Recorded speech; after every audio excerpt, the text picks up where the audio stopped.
It's crazy, oh. Me still can't let you go. My confession put me in depression more than you know. I'm billion flowers for you. I wait up hours for you.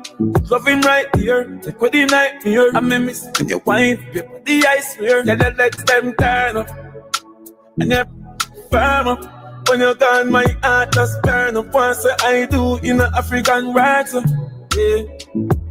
Just because I love you, you come they play me. Just because I love you, you come betray me. I don't need no apology, yeah, for the harm you caused me.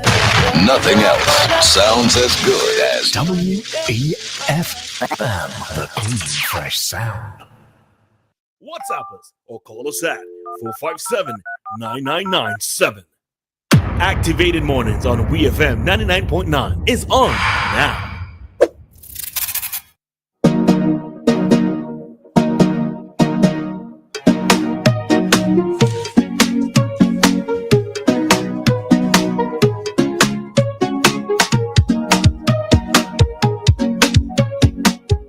It is 8:21 here in SVG, and it is more talking on Activated Mornings with Roleza and Dianna, as we are back with another talk segment right here on the clean, fresh sound. Remember that you can always call us. The lines are always open for you to call us. WhatsApp, direct, either one, whichever one you can, whichever one you prefer. How do you call us? By dialing 457-9997.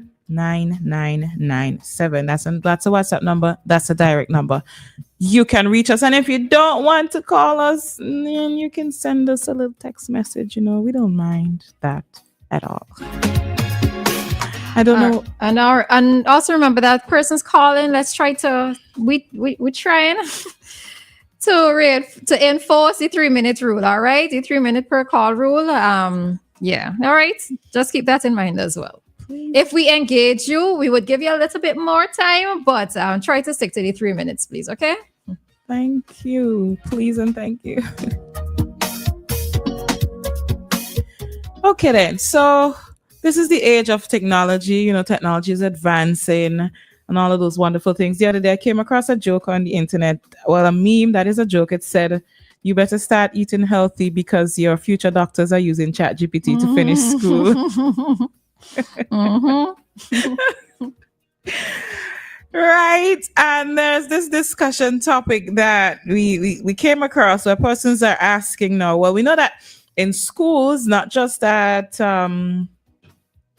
okay, let's go ahead and then we'll come back. We're gonna take a call and then we'll get right back into our discussion. Hello, caller, good morning. Yeah, good morning.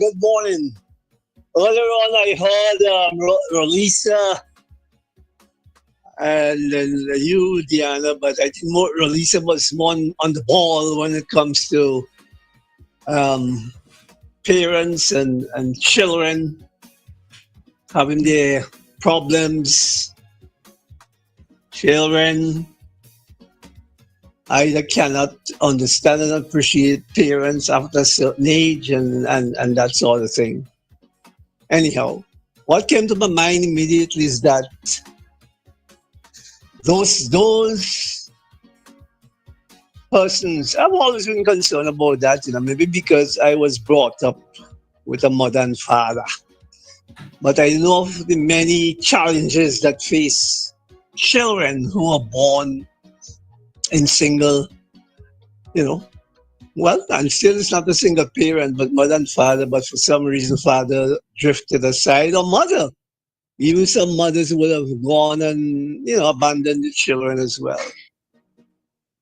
And by the way, before I go on, I just hope that Roleza didn't. I would like to know if she has any, what should I say, difficulty with that understanding with Rosie. Rosita, good morning to you. I hope you're listening, you're up and aware of what's going on around you. And I just thought I will ask Roleza as an example, if her mother fulfill all what was expected of her. All right? Let me hear you, Roleza. If she, why, when is expected? What you mean though? In what way? I mean, well, yeah, I mean, you're an adult now.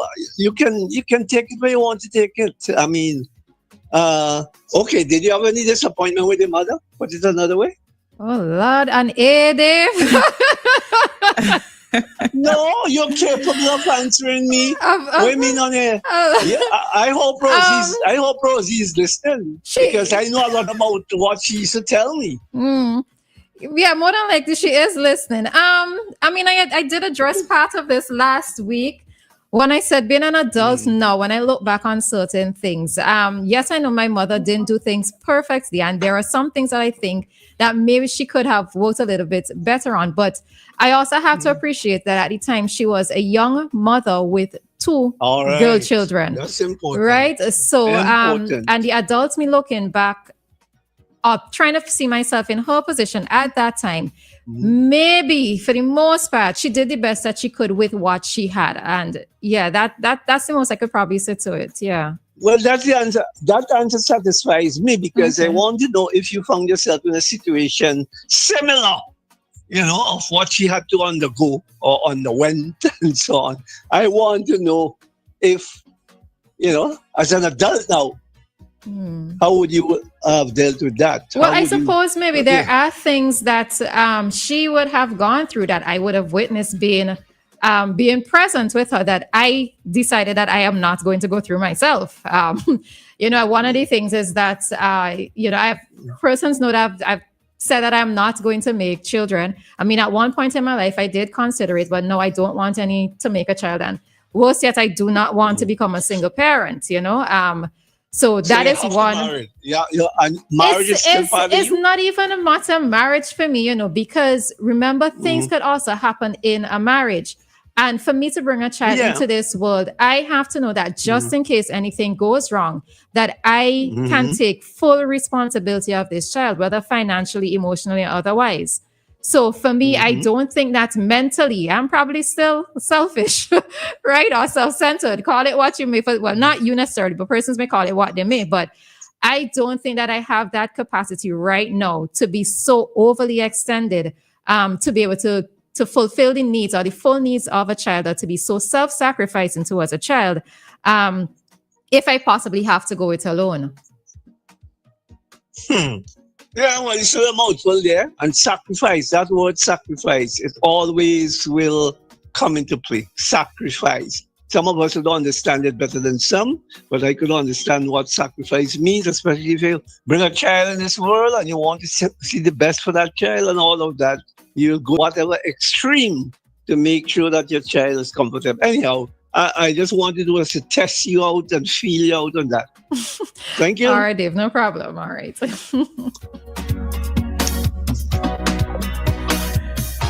Okay, then. All right. So I realized that somebody says that he's going too far, but it's actually okay because we have a program here on air where we talk about a range of things, and many of the things we do have. In order for persons to be able to relate to what we say, we do have to give a personal account of the things that we either have gone through or we going through, or things that we probably have aspirations towards. So I don't think so, even though, yes, I know that I started off saying, saying it on air, but the thing of it is that sometimes we have to be able to be a little bit open, because there are persons out there who might be thinking that it's just them alone in this situation, or they're alone thinking this way and that sort of thing. So I actually don't have a problem with being open. If I choose not to answer a question, y'all know I would tactfully find a way to not respond, right? But it's okay. It was okay. I know how I initially started with Dave there, but it's okay. It's fine. And these are things that my mother knows already. So it's not she's not hearing them on air for the first time brand new. So it's okay. All right, then. And so we go back to the discussion. If there aren't any more comments as it relates to that, anything? No? Okay, then. So listeners, we were talking about the revolution of AI, artificial intelligence. Sorry, outside I got distracted. Outside was looking a bit weird. Right. So we know that artificial intelligence is coming on stream more and more. It's becoming more advanced. With all of that, children are now being allowed to use devices in schools. They're allowed to use them to be a part of their lessons. A lot of things that you could not have used in the classroom a long time ago. And the topic, the question came up in a discussion that I saw that is asking is, as technology advances, students who use AI, is it cheating or is it considered necessary? What do you think? So there is Chat GPT where persons could type basically anything into it, type in any topic, type in any question, and if you're going to post a picture and you don't know what wonderful caption to put under that picture, you can just put in a few keywords into Chat GPT and it'll give you a beautiful caption. So I could probably guarantee you that some captions you've seen, some posts you've seen, a lot of those things may have been generated by AI, right? So we will take the call. Let's stick a pin right there. Hello. Okay. I mean, you won't remember when you couldn't take calculator to school, right? Yes.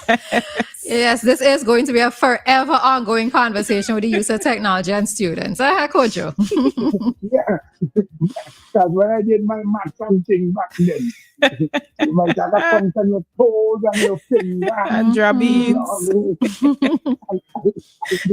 Oh, you didn't know about the bead counting too, right? Yeah, I had bead counting when I was in ABC class. We used to call it ABC class. I had a Beats thing though. Gosh, this must make me so old.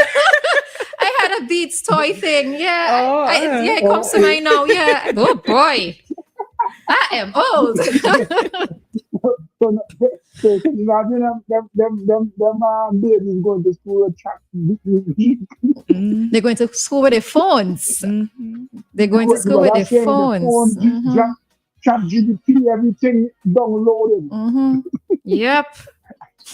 I tell you, I laugh after some people when they're doing, if they talk about math, and they have to go to the calculator for simple arithmetic. You know, we used to call arithmetic back then. Mm-hmm. When you could multiply 1 times 1 times 2 times, Mm-hmm. Now people have to run for the calculator for the simplest of multiplication and all that kind of thing. So, I mean, just now, people don't need to go to school just now, I tell you. So exactly. Activity will show them everything they need to know. The operation and the table is so chat with you. What you cut? Cut this, cut that, cut this. You just have to have a steady hand. Mm-hmm. Mm-hmm. All right, thanks, Kojo. All right then. So we're coming a long way. We're coming up from ancient technology to revolutionized technology. And we want to know, is it cheating if the children are using the technology in school to do a lot of their work? Or is it something that is necessary in this day and age? What do you think? Does your child use these things? How do you feel about that? Do you encourage it? Do you not encourage it? Talk to us. But what are your thoughts on it, though, Dianna? I think that at some point it definitely is necessary because they have to learn to use the technology. Somebody was telling me this the other day when I was mentioning not having a device for my child at a certain age, or him not having a phone at a certain age and things like that. And they were saying, well, at some point, if he gets it a little bit later in life than other children and he interacts with those things a little bit later in life, he may be, it may not be 100% true, obviously, but to some extent, they need to learn to interface with the technology. They have to learn to maneuver it because it ain't going anywhere and it's going to get more complicated as they go on. But I don't think that it should be used for everything. And I do feel like at some point, this is going to erase common knowledge. Like, we're not going to have things in our heads. We're just going to be running to AI for everything. We ain't going to know nothing. Yeah, we could. Hi, caller. Good morning. Good morning. It's Dianna back in office. No, she's not. This is AI. This is an AI generated voice. Huh? She is the PM for WEFM.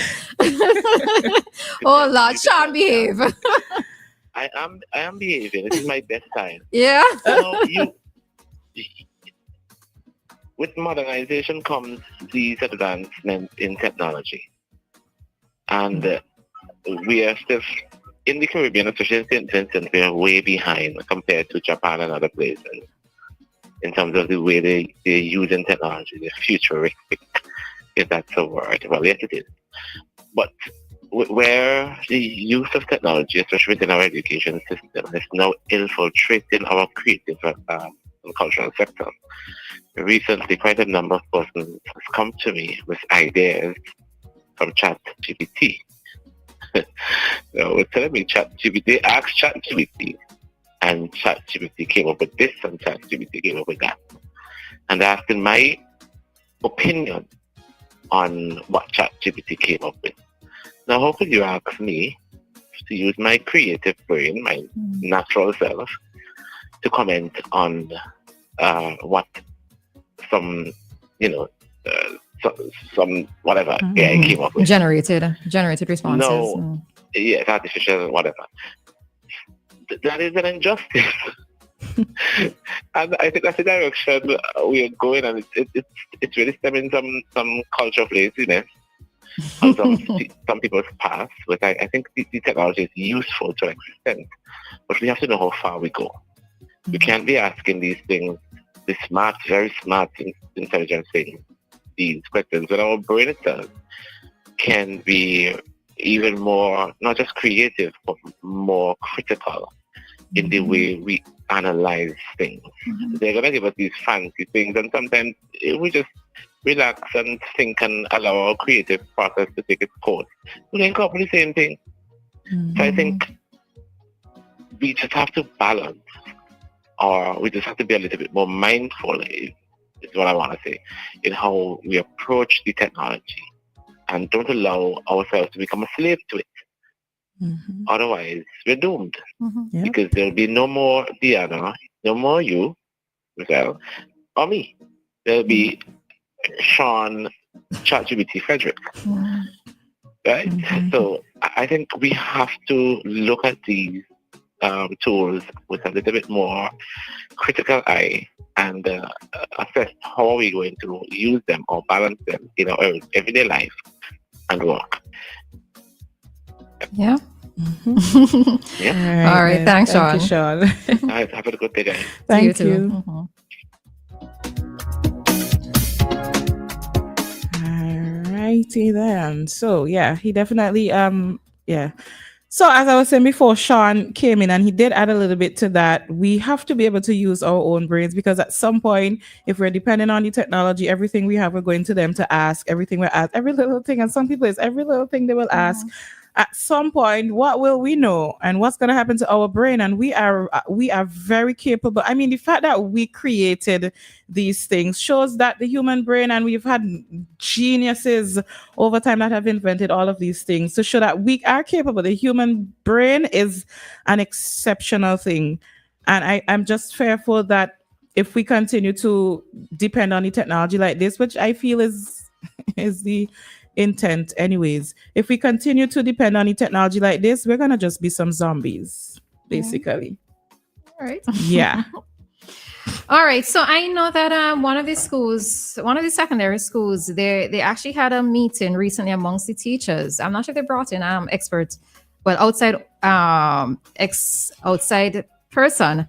But they actually had a meeting amongst the teachers to discuss the use of AI in the classroom, because they did not want for the teachers to be fighting against it, but to find out how to incorporate it into the learning, and also how to recognize when things like ChatGPT have been used, let's say for essay, to creating essays, etc. Right? So you cannot do away with it, right? I know that back then we would go through encyclopedias. We had to go to the public library, right? And go through these encyclopedias, or you felt as if, well, I wasn't in that category, but for you to have the entire volume of encyclopedias meant that your people had money, right? Your parents had money. So have that entire volume I just had one big book, right? Just one. But back then, that was also a sign of wealth to be able to have all of that. And then we slowly advanced. We started using computers. We started using Google, and even in using Google now, there are different things. So students are going to have to find a way to incorporate it. Yeah. I do share the same concerns that you and Sean have, in that part of me, I know that while the technology exists for better, it also is making many persons lazy. The brain power that we're supposed to use to stop and think, and even I am guilty of it sometimes, because you might be doing 8 times 4. I am supposed to know what 8 times 4 is, right? Without necessarily resorting to a calculator. But the thing of it is that having gone through learning those timetables and getting licks for not knowing your timetables, good morning, mommy, right? Having gone through that process of, getting licks for not knowing your timetables. Even now, I still second guess myself. So yes, it is. I might know what 8 times 3 is, but there are times when I say, let me just double check and use the phone, right? And I say, we're not even walking around with calculators anymore. The phone has everything. The phone is the computer that we're walking around with, But that's the whole thing, is that how many of us are actually using our brain power more, right? Even in WhatsApp, I notice, I think Grammarly is contained in the WhatsApp, and for me, one of my problems is, or one of my concerns is that if you don't have a proper foundation with English, you might be led astray with some of the corrections that the computers, Microsoft Word, Grammarly, etc., might be proposing to you, because they're thinking that this is how it's supposed to be, but knowing better, that this isn't what you're supposed to accept. And this is what kind of worries me, where the over-reliance on the technology, or the over-reliance on certain apps, it's eroding the fundamentals of what we have learned as children, right? And not knowing better, you are going to think, oh, you've done this superb essay with this punctuation, the correct place and everything, when that's not the case. As an English teacher, I am going to go back and correct it, because it's not correct. But as a past English teacher, but I think I'm forever an English teacher, all right? So part of me is that, yes, I know that we have to use it. We have to advance. Workplaces also need to know how to incorporate it, because I was having this conversation with a friend recently, and she was saying that what they are considering when she's working is scaling back on employees. And one of the places might be in HR, where they get these hundreds of applications, and rather than going through them manually, they're going to just filter them through AI, through whatever means through AI, and shortlist persons. And for me, I kind of felt a way about it, because I know that in the past, where if I go through applications, then there are things that I might be able to detect that might put somebody, having that physical document, might be able to let me know, okay, well, this person may not have necessarily all the qualifications, but I can see the potential, right? And I think having that human element taken out of things like such as finding jobs, it kind of worries me, right? But what she was saying is that because of the volume of applications that they tend to get, that this has to be incorporated. But, it is a little bit challenging. It is a little bit concerning. But these are the conversations that we're going to have with every new phase of technological development that happens in the world, in the schools, in the workplaces, right? So it's just for us to find a way. But I will always come back to the points for parents.